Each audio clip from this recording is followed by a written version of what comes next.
Bismillah ar-Rahman ar-Rahim. Good evening. You're watching the news from the Sultanate Oman Television. First, the headlines. Organizing Committee of Salalah Tourism Festival 2014 reveals more festival sites are added and discusses the activities and events. 96 Palestinians are killed in Gaza Strip by continued Israeli airstrikes as Obama says that the U.S. is willing to help negotiate a ceasefire. And around 50 people are killed and injured in clashes in the Iraqi cities of Ramadi and Baquba.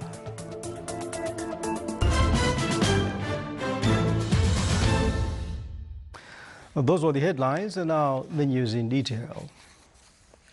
His Majesty Sultan Qaboos has sent a cable of greetings to His Excellency President Manuel Pinto da Costa of Sao Tome and Principe of his country's independence anniversary.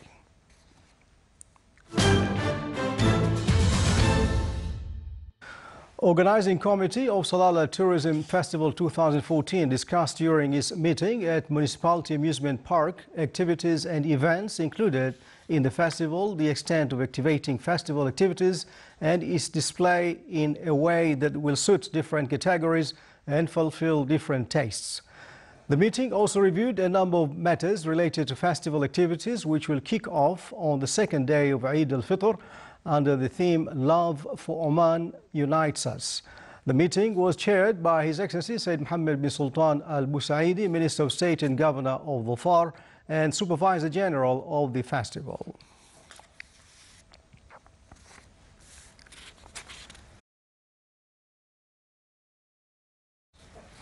His Excellency Sayyid Mohammed bin Sultan Al Busaidi, Minister of State and Governor of Dhofar and Supervisor General of the festival, made a statement in which he said that their diversified cultural themes, stage activities, seminars, lectures, besides many more events that will serve various interests, and he hoped that more concentration will be directed to youth to protect these gains which His Majesty the Sultan attained to it great attention since the dawn of Renaissance until today.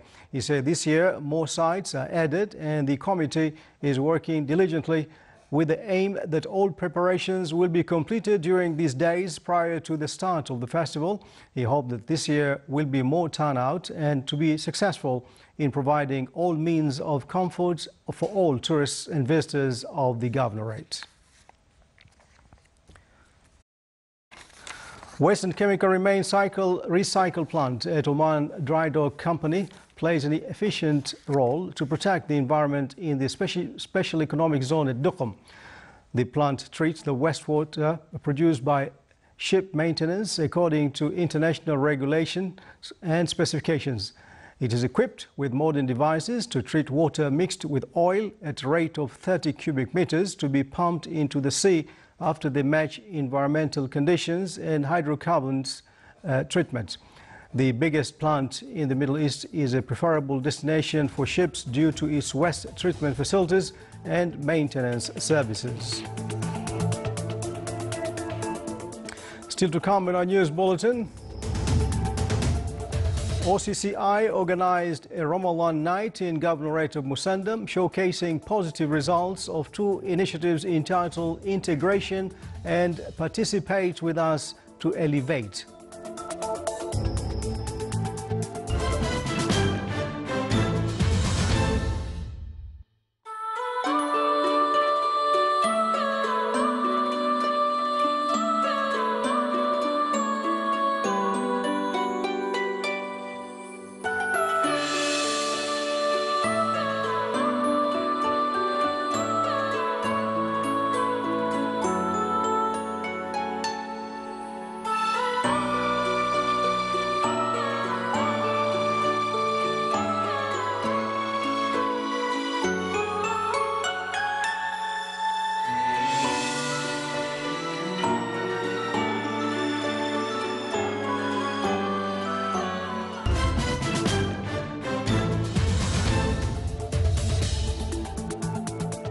Welcome back to the news from the Sultanate of Oman Television.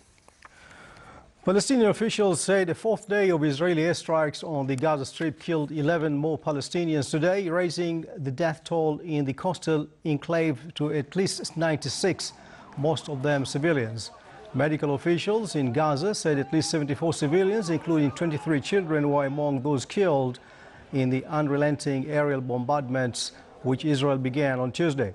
Israel's military commander, Lieutenant General Benny Gantz, said his forces were ready to act as needed, an indication of a readiness to send in tanks and other ground troops, as Israel last did for 2 weeks in early 2019. Meanwhile, the White House said U.S. President Barack Obama told Israeli Prime Minister Benjamin Netanyahu he was willing to help negotiate a ceasefire, and Palestinian President Mahmoud Abbas urged the United Nations Security Council to order an immediate truce. However, Israel said it was determined to end cross-border rocket attacks that intensified last month. We need to know that this is an incredibly dangerous situation, and it is unlikely. Hamas's armed wing said today it intends to fire rockets from the Gaza Strip to Tel Aviv's Ben Gurion International Airport and warned airlines not to fly to Israel's main gateway to the world. International airlines have continued to fly in despite now daily rockets salvos at Tel Aviv that either had been intercepted by Israel's Iron Dome missile defense system or hit areas where they caused no casualties. 8 people were wounded, 1 in serious condition, by a rocket today that hit a fuel tanker at a petrol station in Israel's port city of Ashdod. Firefighters discussed the blaze, or doused the blaze. The military said these 3 rockets were intercepted over the Tel Aviv metropolitan area this morning. Elsewhere, a Palestinian rocket hit a fuel tanker at an Israeli petrol station, causing a huge blaze.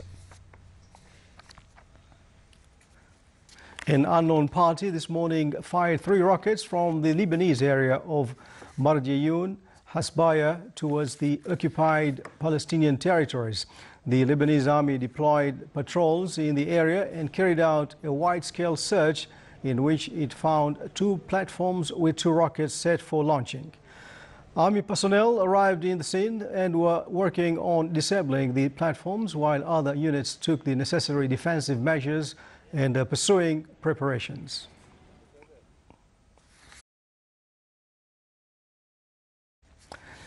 Kurdish Peshmerga forces took control of production facilities at 2 northern Iraqi oil fields today, replacing Arab workers with Kurdish personnel. Meanwhile, 23 Iraqi policemen were killed and 24 others were injured during clashes with gunmen who tried to storm the city of Ramadi. Security sources say the clashes took place near government premises, among them new governorate council and other areas. The militants detonated a police center and took control of another center. The city of Baquba in the northeast of Iraq also witnessed fierce clashes between security forces and gunmen elements and resulted in 15 casualties and 8 injuries. During these battles, the Iraqi forces were able to regain control of Brigade 20 camp affiliated to the Iraqi army.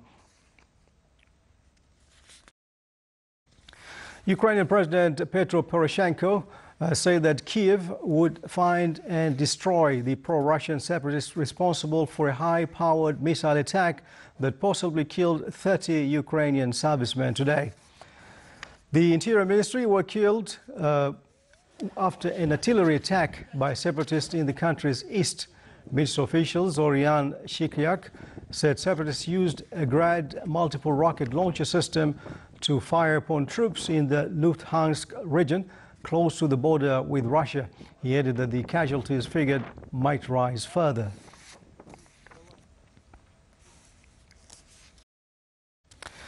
Unemployment in France is still stuck close to 10% as the country struggles to pull itself out of the economic slump.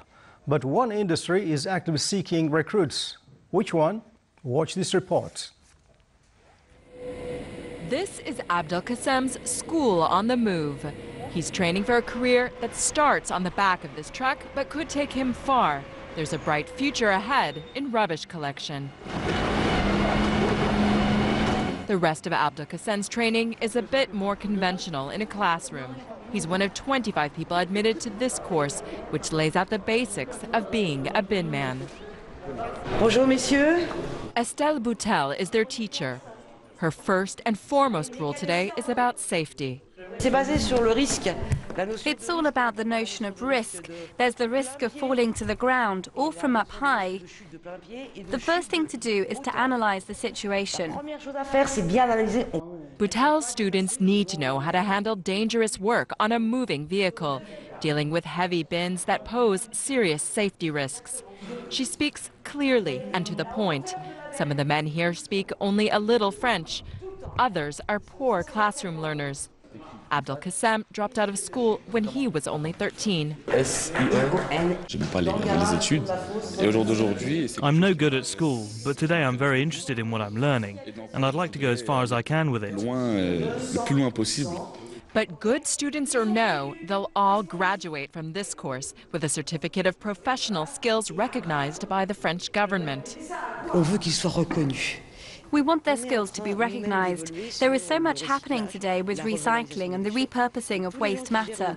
Everyone who works in waste management needs to be seen. Our society needs to recognize their value. So, hence the training and the diploma. Behind the training program is this man, Yuri Ivanov, the head of the Sepur Waste Collection and Disposal Company.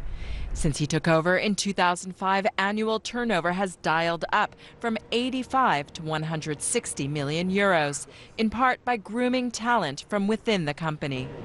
Jamel, correct me if I'm wrong, but in 1990 you were still a lorry driver. That's right. And today, in 2014, he's in charge of a centre that makes 20 million euros and has more than 300 employees. Because waste management is one industry that hasn't been hit by France's economic crisis.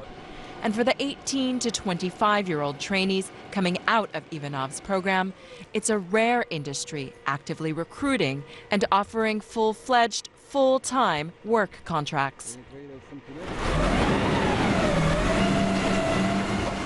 After the theory comes the practice. And after this bin falls, Abdel Kassem is grateful for the safety lessons learned in class. If I'd been behind the truck, the bin would have fallen on me, and then I'd have been injured or hurt pretty badly at any rate. You really need to be out there doing the job in the street to understand it.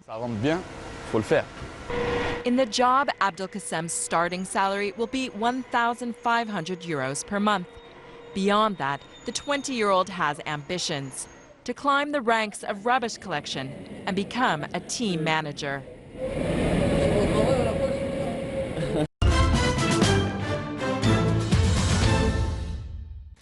And now back here in the Sultan, Oman Chamber of Commerce and Industry branch organized the Ramadan night under the auspices of His Excellency Said Khalifa bin Al-Wardas Al-Busaidi, Governor of Musandam, aiming to showcase the positive results of the two initiatives entitled Integration and Participate with Us to Elevate.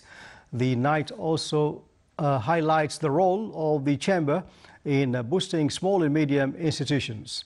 Integration initiative mainly helps ambitious individuals to find marketing outlets for their products that have Omani trend based on studied foundations, whereas the other initiative is meant to send groups of businessmen and businesswomen to institutions and companies to developed countries in order to benefit and acquaint with the experiences.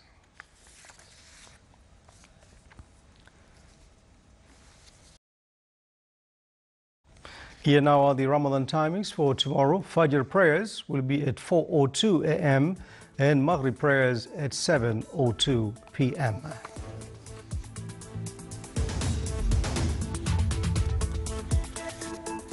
And now for the general weather forecast. Cloudy skies will prevail over the coastal areas of the Governorate of Dhofar and nearby mountains, with chances of intermittent drizzle, and rest of the Sultanate will have clear to partly cloudy skies with chances of scattered rains, occasionally thunder showers accompanied by gusts, winds and hails over parts of the higher mountains. During the afternoon, coastal areas overlooking the Sea of Oman may have some scattered rainfalls. Winds will be southerly to southwesterly moderate to activate along the coastal of the Arabian Sea, while it will be southwesterly light to moderate along the rest of the Salted, and seas along the coastal areas of the Arabian Sea will be rough with a maximum wave height of 4 meters, and along the rest of the Salt's coast will be moderate to rough with a maximum wave height of 2 meters.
This is the Sultan of Oman television. Before Wednesday night's bulletin, here are the main points once again. Organizing Committee of Salalah Tourism Festival 2014 reveals more festival sites are added and discusses its activities and events. 96 Palestinians are killed in Gaza Strip by continued Israeli airstrikes as Obama says that the U.S. is willing to help negotiate a ceasefire. And around 50 people were killed and injured in clashes in the Iraqi cities of Ramadi and Baquba. And with that, we come to the end of tonight's news bulletin. From all of us here in the newsroom and the studios, good night.